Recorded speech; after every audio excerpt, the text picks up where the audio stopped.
एक छोटे से गांव में मिट्ठू नाम की एक प्यारी बिल्ली रहती थी।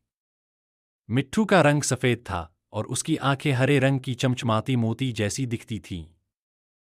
वह बहुत चंचल और शरारती थी, लेकिन साथ ही बहुत होशियार भी।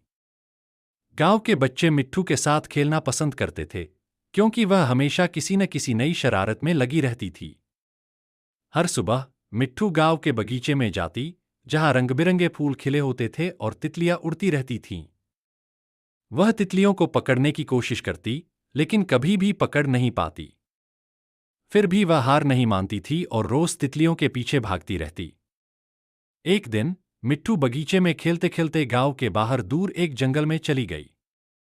वहां उसने एक पेड़ के नीचे एक छोटे से चूहे को देखा, जो डर के मारे कांप रहा था। मिट्ठू को पहले तो उसे देखकर लगा कि उसे पकड़ लेना चाहिए, लेकिन जब उसने देखा कि चूहा बहुत ही डरा हुआ है, तो उसका दिल पिघल गया। उसने चूहे से पूछा, तुम इतने डरे हुए क्यों हो? चूहे ने कांपते हुए कहा, मुझे एक बड़ी बिल्ली ने डराया है। वह मुझे पकड़ना चाहती है।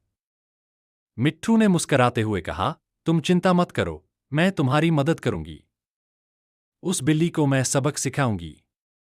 मिट्ठू ने चूहे को अपने पीछे छिपा लिया और बड़ी बिल्ली का इंतजार करने लगी। कुछ देर बाद एक बड़ी काली बिल्ली वहां आई और उसने मिट्ठू को देखा। बड़ी बिल्ली ने कहा, तुमने मेरे शिकार को देखा है क्या? मिट्ठू ने चतुराई से जवाब दिया, शिकार? यहां तो कोई शिकार नहीं है। लेकिन अगर तुमने मेरे दोस्त को परेशान किया, तो तुम्हें यहां से भागना पड़ेगा। बड़ी बिल्ली ने मिट्ठू की आंखों में देखा और उसकी हिम्मत से डर गई। वह बिना कुछ कहे चुपचाप वहां से चली गई।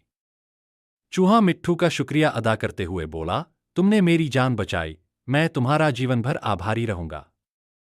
उस दिन के बाद मिट्ठू और चूहा अच्छे दोस्त बन गए। मिट्ठू गांव लौट आई और उसने सभी को बताया कि कैसे उसने अपने दोस्त की मदद की। गांव के बच्चे मिट्ठू की बहादुरी पर तालियां बजाते हुए उसके और भी ज्यादा दीवाने हो गए। मिट्ठू की कहानी पूरे गांव में फैल गई और अब वह सिर्फ शरारती नहीं, बल्कि बहादुर बिल्ली के नाम से जानी जाने लगी।